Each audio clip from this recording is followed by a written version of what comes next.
Hola, buenas tardes. ¿Sí lo presentamos? Sí. Bueno, buenas tardes. Me invitaron a dar este tema.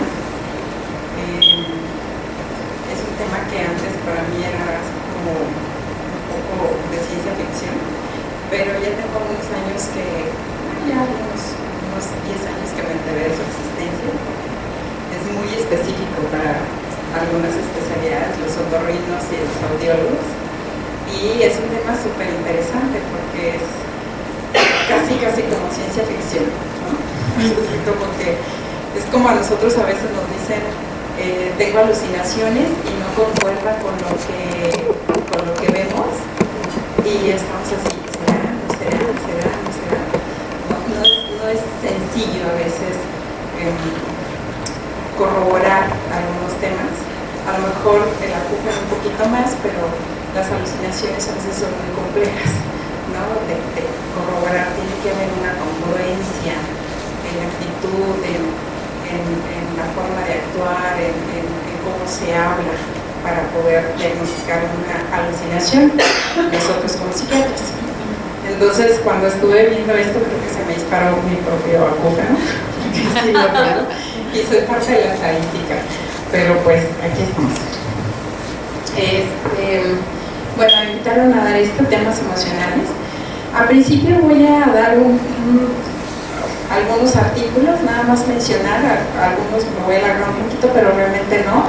Y vamos a llegar al final a los trastornos psiquiátricos que generalmente son emocionales, que está demostrado que disparan el acúfeno.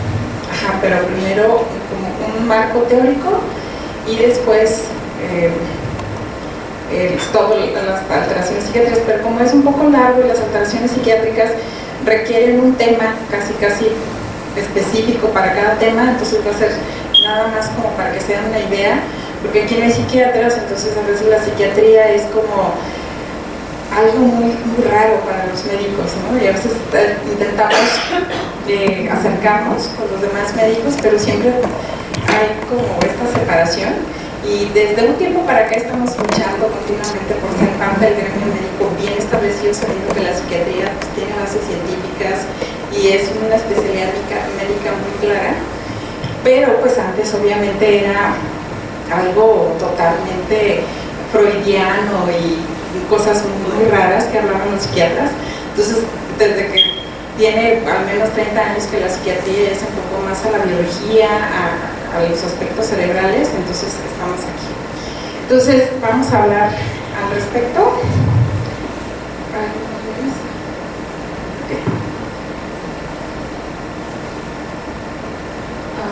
¿Cómo le hago para que...? Ok.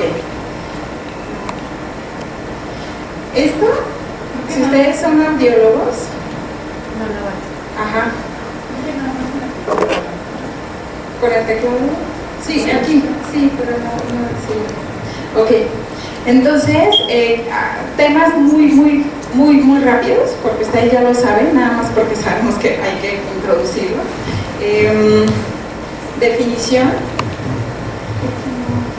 ¿Por qué no sale? Con la flechita. Es que ya se equivocó. Y acá no.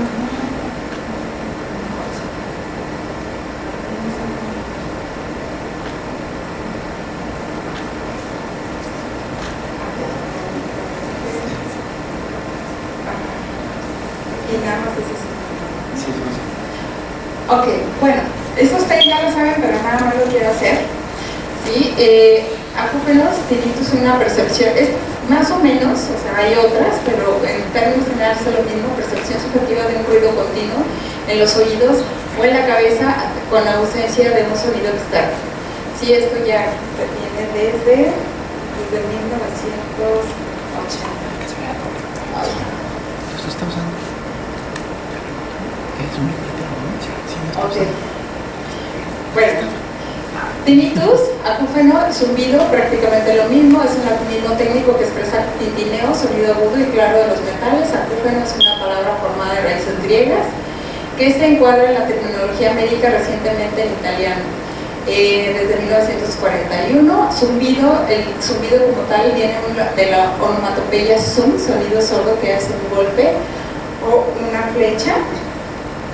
¿Sí? La prevalencia en todos los artículos que vi prácticamente es entre un 10 y un 15% de la población. ¿Sí? Según diversas publicaciones va de un 10 a un 14, de un 10 a un 15. Ajá. La incidencia de esta patología en la población general no es conocida, pero se puede afirmar que toda persona ha experimentado acúfeno alguna vez en su vida, aunque sea de forma transitoria y a veces ni siquiera se da cuenta. La edad más común es entre los 40 y los 80 años, afectando por igual a hombres y mujeres. Es un síntoma muy raro en niños, pero sí se ha llegado a encontrar, pero no es estadísticamente significativo. Pues la clasificación, según la percepción, es objetivo, subjetivo. El objetivo es aquel percibido por el observador. Ya sabemos que pueden ser cuando el sonido es generado por el cuerpo y es conducido al oído, ya sea por flujo sanguíneo o por contracciones musculares. Y el subjetivo, que es el que vamos a ver, lo que se está viendo como tal aquí, es donde no es percibido por el observador y es algo meramente de el paciente que tenemos que el tiempo de presentación, agudos, crónicos. Ajá. Bueno. Ajá. El acúfeno puede parecer asociado a enfermedades que afectan secundariamente al oído, tales como el origen metabólico o cardiovascular, y nos vamos a enfocar meramente en lo psiquiátrico. ¿Sí? El tinnitus crónico, sí, el tinnitus compensado se tolera y se acepta como tal, pero nos vamos a enfocar al tinnitus descompensado. El tinnitus descompensado, sí, es el que ya está generando alguna molestia en el paciente, que generalmente el tinnitus descompensado, que está todo el tiempo y es una continua, impide la concentración en el sujeto, en la persona, interfiere en el trabajo habitual de la persona, produce trastornos del sueño porque no hay una... Ahorita vamos a ver los rasgos de personalidad que van hacia esto, porque hay unas personas que sí pueden desplegarse o pueden evitar el ruido, pero hay personas sumamente obsesivas que pueden estar todo el tiempo rumiando este sonido. Produce trastornos del sueño, modifica la conducta en especial porque aumenta la ansiedad y altera las relaciones familiares, sociales, desencadenándose angustia, ansiedad, depresión, hipocondría. La hipocondría es algo que yo creo que todos nos hemos topado con un paciente hipocondríaco. Son personas que tienden muchísimo a exagerar y a hacer propio un síntoma de una patología X, miedos y trastornos obsesivos compulsivos, y también irritabilidad. Y en casos extremos pueden llegar al suicidio, pero obviamente ningún estudio lo avala. O sea, solamente en casos extremos puede llegar al suicidio, pero en todos los artículos que hay, ninguno como tal lo manifiesta. Pero yo creo que alguien se puede suicidar por otras razones. Y hay muchísimas razones para el suicidio. Es la tercera causa de muerte en las personas entre 14, 10 y 29 años. Entonces, pues puede haber un montón de cosas antes que el tinnitus. Entonces, el tinnitus descompensado nos lleva a una incapacidad de vida. ¿Sí? Hay una sensación continua de no poder con la vida, de estar totalmente abrumado. Ajá. Y la incapacidad de vida es una carencia de condiciones, cualidades o actitudes, especialmente intelectuales, que permite el desarrollo de algo, el cumplimiento de una función y su repercusión en la independencia, en sus relaciones sociales y así como en la relación con su entorno. No es una discapacidad, pero es una incapacidad. Bueno, entrando un poco sobre la severidad, esto yo creo que ya lo han visto, nada más es para mencionar. Está el tinnitus grado 1, muy leve, muy leve, el leve, moderado, severo, catastrófico, que nos vamos a enfocar en estos. Pero el muy leve, que es también puede ser al 16%, el acúfeno solo es percibido en el ambiente silencioso y fácilmente enmascarable, que casi nunca perturba al paciente, contrastándolo con el grado 5, que es totalmente catastrófico y todos los síntomas son peores que el grado 4. O sea, y en el grado 4 el acúfeno es percibido de forma constante, interfiriendo las actividades diarias, dificultando siempre el reposo y el sueño, y estos pacientes acuden frecuentemente a especialistas buscando ayuda. Y en el grado 5 todo esto de forma mucho más intensa, y especialmente el insomnio, el cual puede encontrar patologías psiquiátricas agregadas. Bueno, ahorita en algunos artículos el acúfeno interfiere, ahorita voy a comentar algunos artículos todos estos son datos de el acúfeno induce la activación del sistema límbico, especialmente la amígdala y el hipotálamo, que es parte del sistema límbico, y eso tiene mucho que ver con las emociones, se activan las emociones, lo que provoca un estado de inestabilidad emocional y alterando la calidad de vida de quien lo padece. Se desencadena o agrava cuando se asocia a aspectos psicológicos como ansiedad, depresión, estrés, trauma y etapas de duelo. Esto lo voy a repetir después. Las alteraciones del sueño a consecuencia de este síntoma son habituales, ya que los pacientes pueden manifestar nuevamente insomnio y la frecuencia de despertar, sensación de sueño un poco reparador y somnolencia diurna. Esto es parte de lo mismo, nos vamos a ir un poco más. Bueno, en el Hospital General de México en el 2014 se publicó este artículo, Chávez et al. En 2014 buscó determinar el efecto que tienen tinnitus en la calidad de vida de los pacientes vistos en el Hospital General de México. Para ello realizó un estudio descriptivo, transversal y prospectivo en el que se aplica una encuesta de escala hospitalaria de ansiedad y depresión. Ahorita les voy a dar la escala para que le chequen más o menos a 30 pacientes.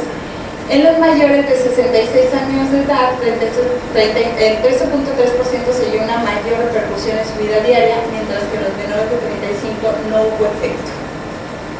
En una muestra de 30 pacientes.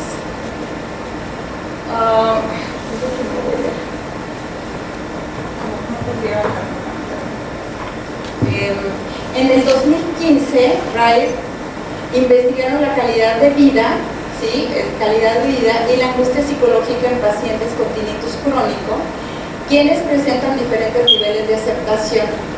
En este estudio se investigó la aceptación del tinnitus, que tanto había pacientes que lo habían aceptado, pacientes que estaban de forma obsesiva pensando en ello. ¿Sí? En pacientes ambulatorios que participan en un grupo para hacer frente al tinnitus en la clínica de tinnitus del Departamento de Psicología Médica en Austria. La investigación fue un análisis retrospectivo de los datos, se definió un punto de corte para tinnitus, ¿sí? Diferenciando entre pacientes con aceptación de tinnitus de bajo a leve y aceptación de moderado a alto.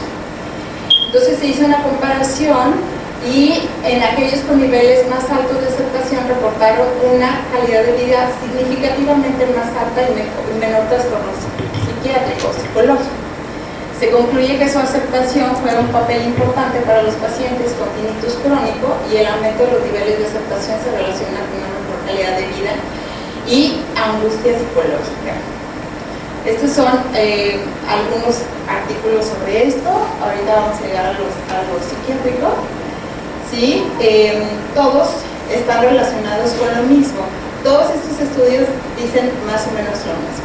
Todos están relacionando a aumento del acúfeno, aumento de los trastornos emocionales, disminución del acúfeno, disminución.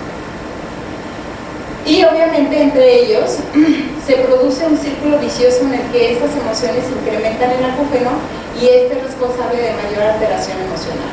O sea, es un círculo vicioso continuo. ¿Sí? En España se hizo este estudio que es una tesis para obtener el grado de doctor. Lo hicieron hace poco, no tiene mucho. Ajá. Y ahí encuentran como antecedentes, reportan las respuestas al cuestionario sobre calidad de vida de 20 pacientes de edad avanzada con acúfenos observando depresión, sentimientos de frustración, irritabilidad y tensión, evitación a ruidos y por consiguiente también personalidad evitativa o conductas evitativas y dificultad para seguir conversaciones por dificultad para mantener la concentración. En el estudio, el anterior, en este, se reclutaron 203 pacientes con acúfenos subjetivos en el Hospital General Universitario de Barcelona, en el servicio de otorrino. La selección de los pacientes fue de junio del 2013 a noviembre del 2014. Y ahí se encontró que una quinta parte de los pacientes explican trastornos severos del sueño. En estudios se han encontrado hasta un 39.4% de los pacientes que tienen dificultad para conciliar el sueño, en lo cual aumenta el acúfeno cuando el trastorno del sueño se hace más presente. Y nuevamente aquí, las entidades más relacionadas con el acúfeno son la depresión, la ansiedad, desórdenes somatomorfos, psicosis y trastornos de personalidad, sobre todo trastornos de personalidad evitativa.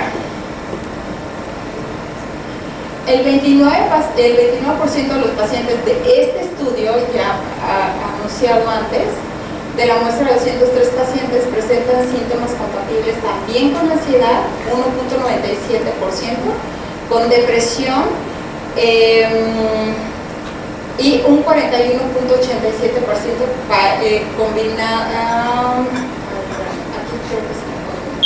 con depresión y un 41.87% compatibles con ansiedad y depresión. Solo un 27% de los pacientes de los 203 no tenían ningún trastorno emocional. Bueno, esta es una escala que se aplicó en ese estudio, ¿sí? Es una escala, un cuestionario de ansiedad, de depresión de Goldberg. Lo combinaron con uno específico de tinnitus. Y en la escala se preguntan síntomas típicos de la ansiedad. Por ejemplo, ¿se ha sentido muy excitado, nervioso o en tensión? Sí,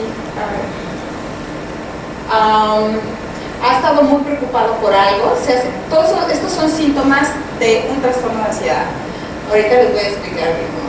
Se ha sentido muy irritable, ha tenido dificultades para relajarse, o sea, hay una tensión muscular continua, ha dormido mal, ha tenido dificultades para dormir, ha tenido dolores de cabeza o nuca, que ese es el típico dolor de cabeza en un trastorno de ansiedad. Ha tenido algunos de los siguientes síntomas como temblor, típico por una descarga adrenérgica, temblor, hormigueo, mareos, sudores, diarrea. Ha estado preocupado por su salud con una conducta un tanto obsesiva. Ha tenido alguna dificultad para conciliar el sueño, para quedarse dormido. Se ha sentido con poca energía. Ha perdido usted su interés por las cosas. Ha perdido la confianza en sí mismo. ¿Sí? Todas estas situaciones que afectan directamente a la autoestima de los pacientes psiquiátricos. Se ha sentido usted desesperado, sin esperanzas. Ha tenido dificultades para concentrarse. ¿Sí? Alguien que está totalmente ansioso no puede lograr la concentración nunca. Ha perdido peso, la causa por problemas de apetito.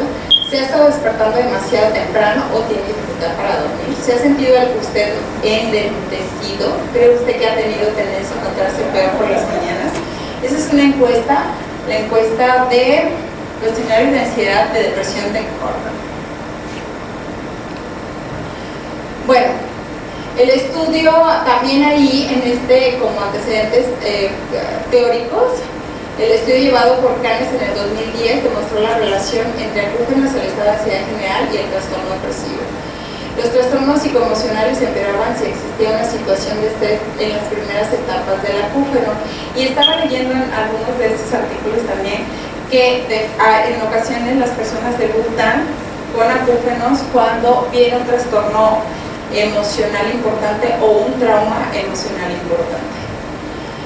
El círculo vicioso de acúfenos, insomnio, ansiedad y depresión con uno o más de los síntomas exacerba a los otros y por lo que veo es algo sumamente continuo. Y obviamente todos casi la mayoría de las publicaciones que están relacionadas con el acúfeno, con trastornos emocionales o calidad de vida, todos hablan exactamente de lo mismo. Y todos hablan sobre trastornos del sueño, estrés, irritabilidad, depresión y ansiedad. Bueno, este es un estudio que se hizo, este es de Colombia. ¿Será el tinnitus un síntoma de la depresión? Así como tal, o sea, que el tinnitus sea como tal un síntoma. Obviamente ya se sabe que todas las vías eléctricas y conexiones entre el oído y el sistema límbico, pues no necesariamente lo relacionan siempre, porque no todos los pacientes presentan una depresión, ¿no? Obviamente no es como tal un síntoma y se descarta en este estudio, pero sí deja todavía muchas preguntas al respecto. De los múltiples estudios que se han realizado buscando establecer la relación entre depresión y tinnitus, no se ha podido aclarar específicamente el tipo de asociación y se especulan 3 posibles asociaciones. ¿La depresión afecta al tinnitus? ¿O el tinnitus predispone a la depresión? ¿O el tinnitus aparece como comorbilidad en pacientes con depresión? Buena pregunta. Bueno, aquí también en este estudio de Molini, el modelo neurofisiológico del tinnitus descrito por él es el caso prácticamente del descubridor de 1980, involucra los sistemas límbico y autónomo.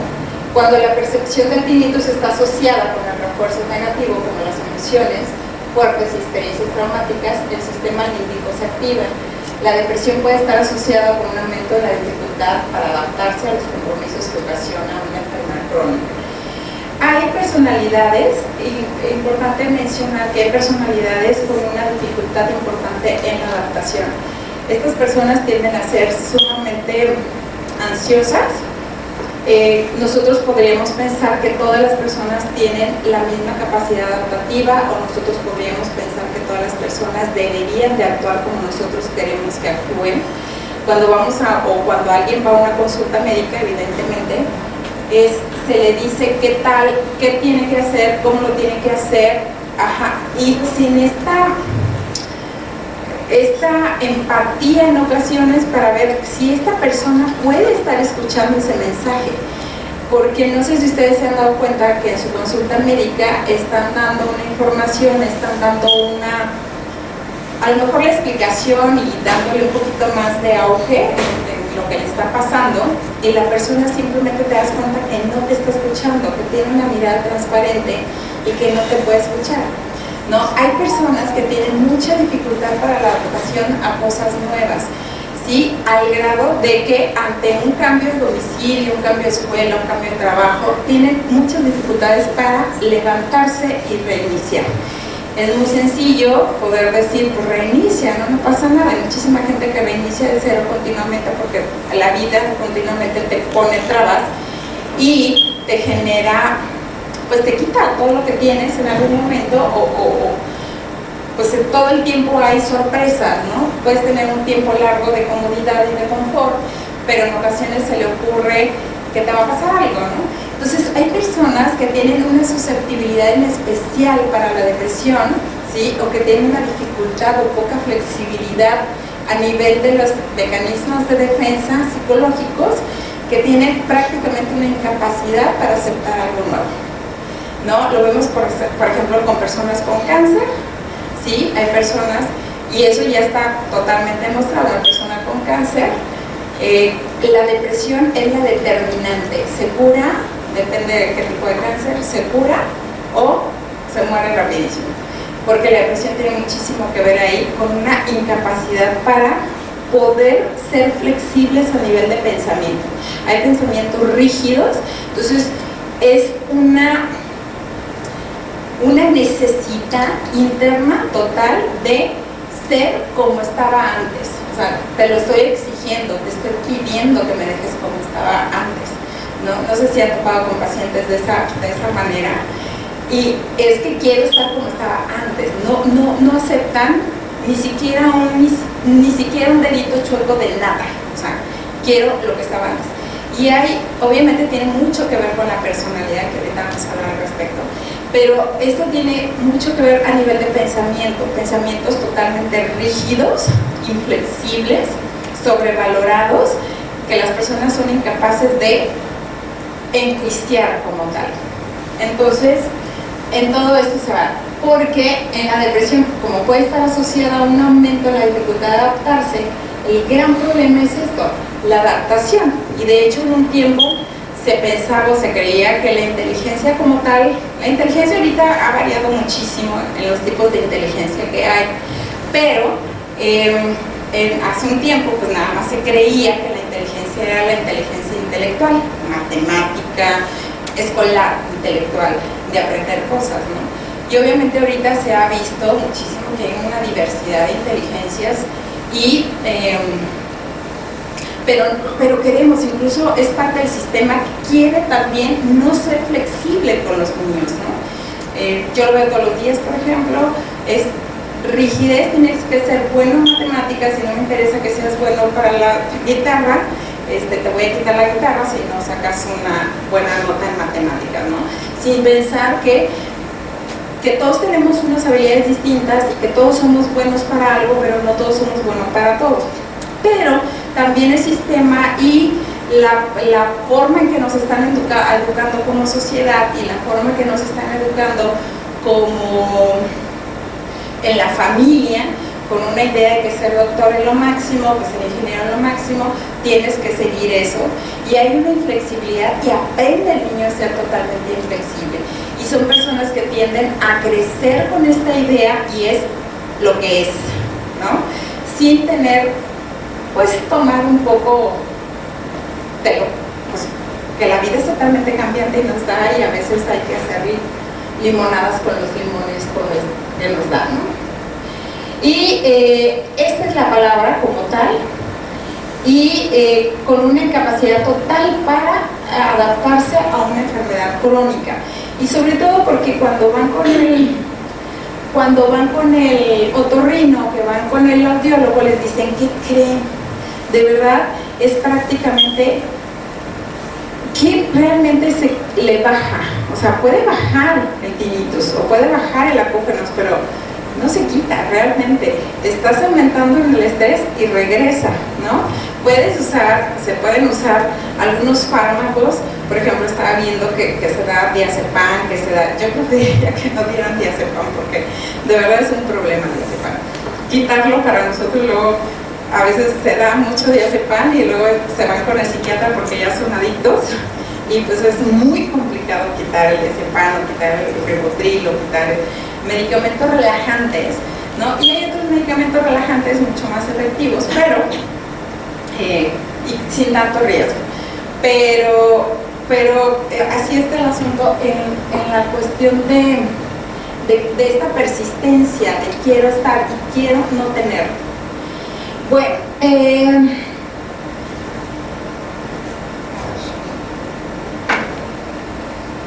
ok, entonces en este otro estudio, la muestra final de 77 fue del estudio anterior de este estudio, ¿sí? Se tomaron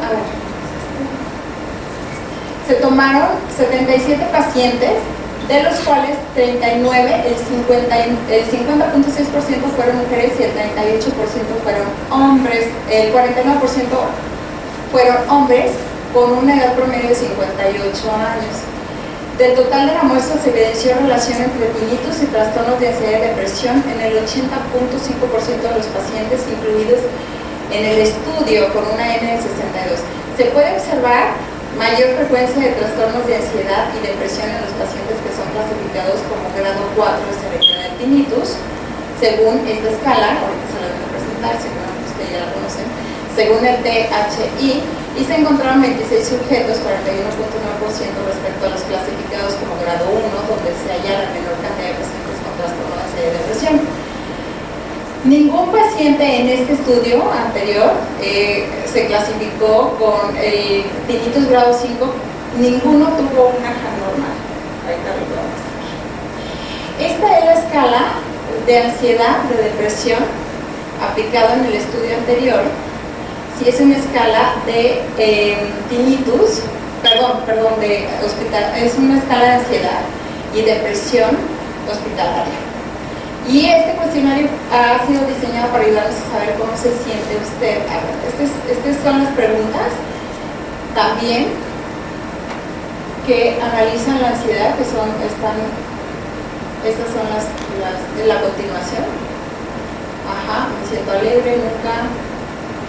Y esa fue la aplicada. Esta es la escala de Tinnitus Handicap Inventory, adaptado al español, que eso yo creo que todos ustedes lo usan.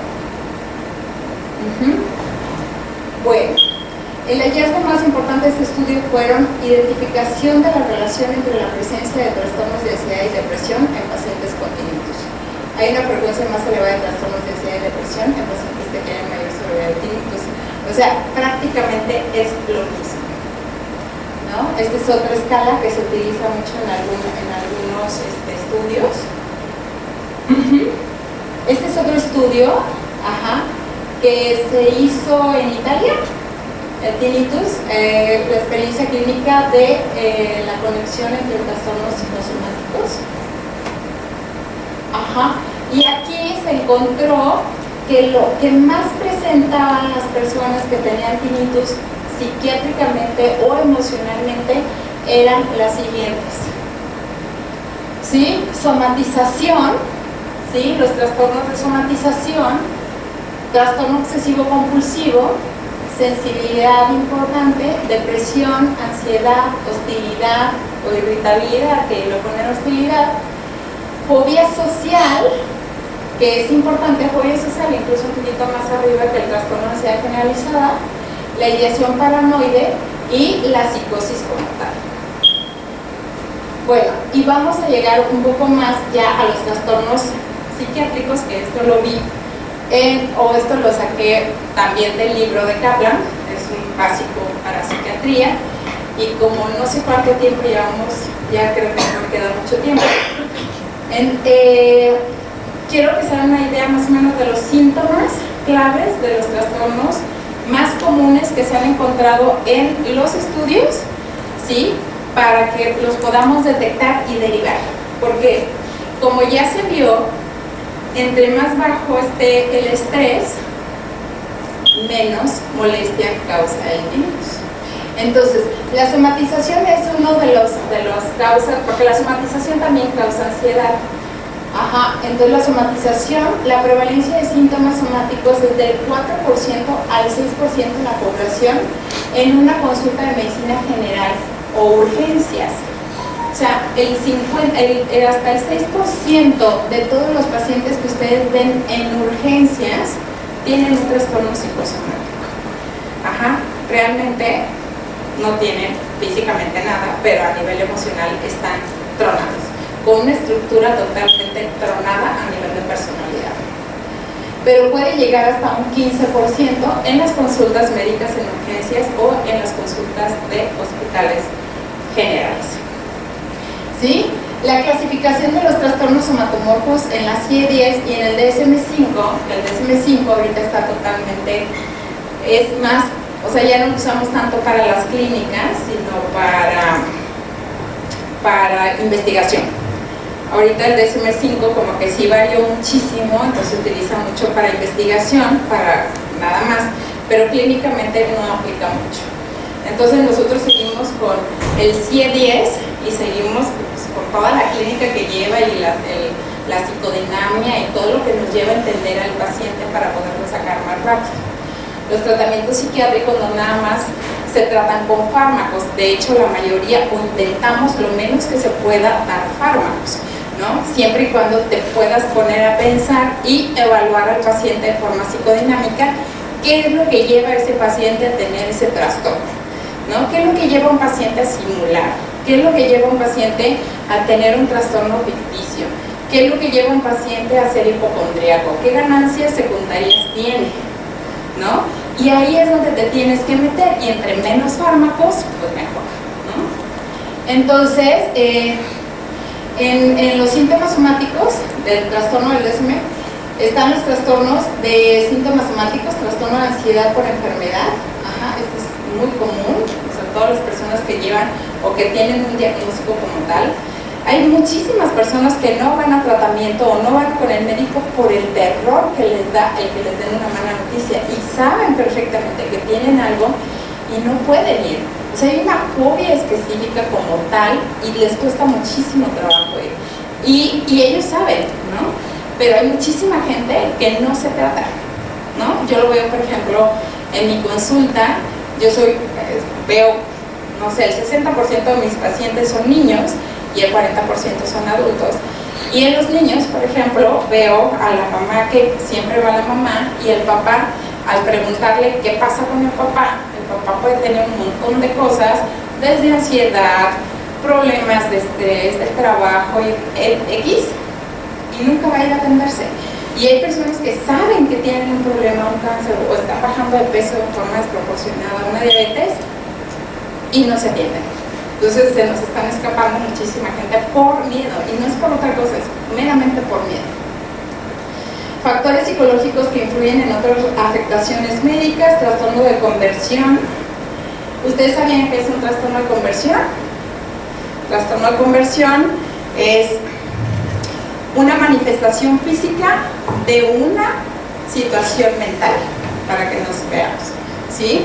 Tengo un enojo muy grande contigo, quiero golpearte, pero antes de golpearte mejor paralizo mi mano, ¿no? Yo creo que alguna vez se ha topado con alguien así, ¿no? Y le han hecho un montón de estudios y resulta que no tiene nada, pero no puede mover la mano, ¿no? O tiene una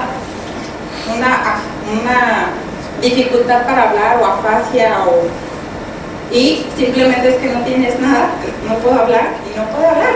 ¿Por qué? Porque lo que te quiero decir no lo puedo decir, ¿no? Entonces, esto es no es tan común, no pasa en cada esquina, pero sí en cada 3 esquinas.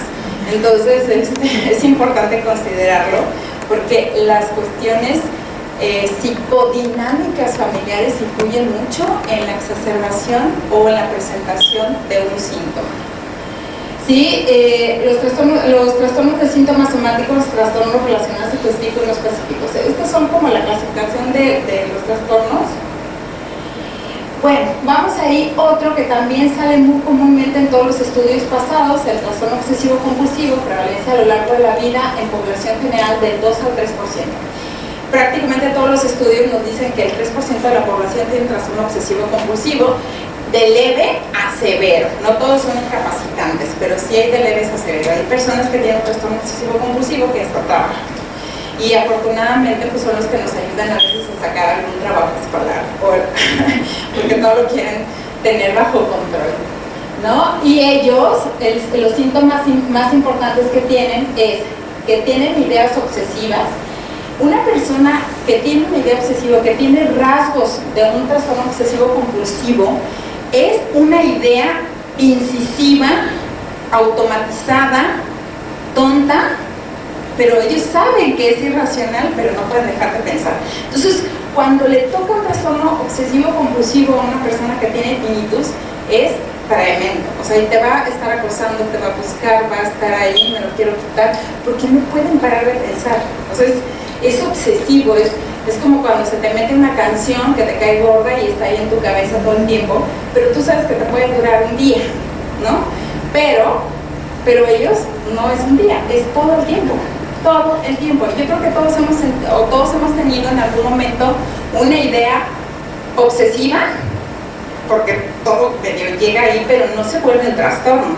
Entonces, la peor combinación que puede haber a nivel de ansiedad es esta combinación, ¿sí? Y es presencia de obsesiones, compulsiones o ambas, ¿sí? Y las ideas son obsesivas, que tienen esas características. Las características es insertación de una idea fija, persistente, automatizada, irracional, que no puedo controlar. Ya casi termino. La depresión mayor, que es la que sale prácticamente en todos los estudios anteriores, ¿sí? La depresión mayor tiene una prevalencia más alta a lo largo de la vida. Casi un 17% de las personas de todos los trastornos psiquiátricos es depresión mayor. Y ahorita la incidencia de depresión ahorita está volviendo es la tercera causa de discapacidad, no discapacidad, de incapacidad laboral. ¿Sí?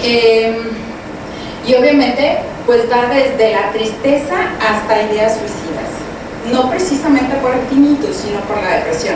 La depresión leve, moderada, grave ya es la insertación de ideas suicidas. Los trastornos de ansiedad, todos estos son trastornos de ansiedad, todos. Los que vemos mucho los psiquiatras son los trastornos de ansiedad de separación. Pero si no podemos atender o no podemos parar un trastorno de ansiedad de separación, se nos puede ir a un trastorno de ansiedad generalizada.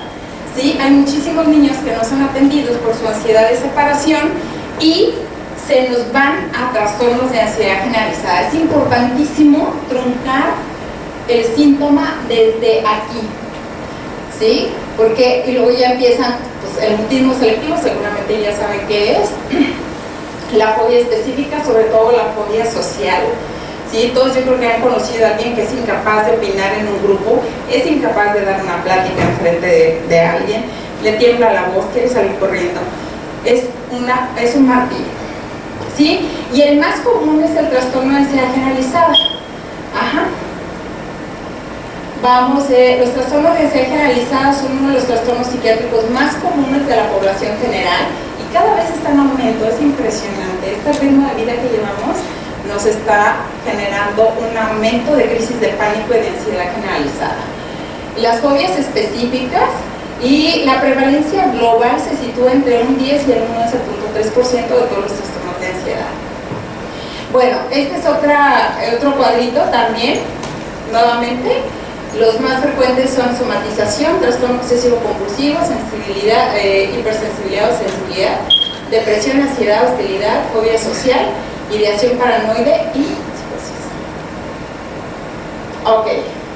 De la esquizofrenia no me voy a meter mucho, solamente que sí en ocasiones se puede confundir por ejemplo, un médico general que no conoce mucho de acúfenos, por ejemplo, que llega, que escucha. Mucha gente puede decir que tiene alucinaciones. Es evidente que no son alucinaciones, porque las alucinaciones son muy claras, son complejas y tienen mucho que ver con otros factores, no con un ruido, con un pitido, que es el acúfeno. Y el trastorno psicótico breve, que es el que también como psicosis, es de los que más se manifiesta también en tinnitus. Ajá. Los trastornos psicóticos agudos, ¿sí? O trastornos psicóticos breves, que van de aparición abrupta y que duran más o menos 6 meses, se controlan y adiós, ya nunca más me vuelvo loco. Pero es una psicosis de que se saca, es muy agresiva, ¿sí? Y que también está dentro de los síntomas psiquiátricos que también producen mucho. ¿Por qué? Por el nivel de estrés, el tinnitus. Ajá, entonces, ya como resumiendo, las repercusiones psicológicamente más comunes de los pacientes es la ansiedad, la falta de concentración, insomnio, apatía, depresión, estrés emocional, cambios de humor y aislamiento social. Estos se dan en el tinnitus del nivel 3 en adelante, prácticamente en el 1 y en el 2, prácticamente como se pueden ignorar, no es tanto el problema. Ajá. Entonces, como estos son los síntomas que todo el mundo puede detectar de forma muy, muy clara, esto lleva a una connotación que tiene un trasfondo. Una persona que tiene dificultad para adaptarse o para relacionarse de forma adecuada tiene un trasfondo. Entonces, ese trasfondo es el que nosotros tratamos como psiquiatras, ¿no? Y obviamente podemos ayudar a un control total o al menos una disminución importante. No me voy a meter con el tratamiento porque es muy complejo. ¿Dudas? ¿Preguntas?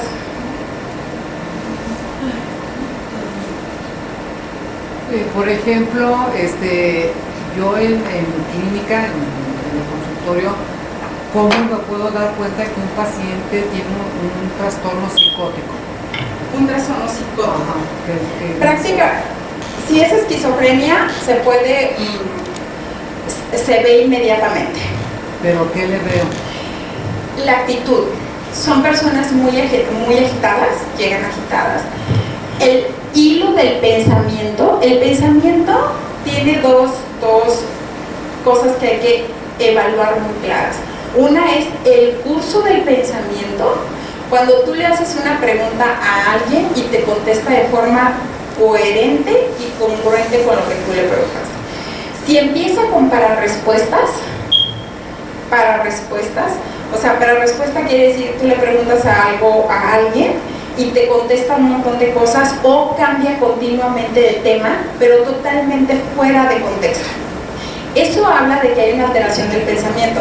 En la esquizofrenia lo que se altera son las alteraciones sensoriales y el pensamiento. Esa es la base de la esquizofrenia. Entonces, en una esquizofrenia, en un trastorno psicótico, te vas a dar cuenta de que el pensamiento está fraccionado. Te dicen una cosa y luego se brincan a otra, y luego se brincan a otra, y luego se brincan a otra. Y generalmente son personas que piensan que alguien les está haciendo daño. O sea, se muestran sumamente reticentes. O sea, la reticencia es parte de, si tú ves a una persona reticente, sospecha o que tiene una personalidad paranoide o que está psicótica. O sea, la reticencia es esta, te veo, te estudio y no te digo nada. Y tú te das cuenta que no te está diciendo, o sea, que no te está diciendo lo que tú quieres o que tú le estás preguntando, porque desconfía. Y antepone siempre pero me vas a escuchar, pero no le vas a decir a nadie, pero está segura mi información y terminan por no decirte nada, ¿no? Pero el pensamiento no lleva una coherencia. Lo que falla ahí es como en el autismo, lo que falla es el pensamiento, no hay una hilación de ideas, ¿sí? Para que tú puedas hablar tienes que pensar, y si piensas vas a hilar una idea. Entonces, característica de las personas con psicosis es que tienen ideas alteradas, fuera de la realidad, y se brincan continuamente de una idea a otra. Ajá. Gracias. ¿Alguien más?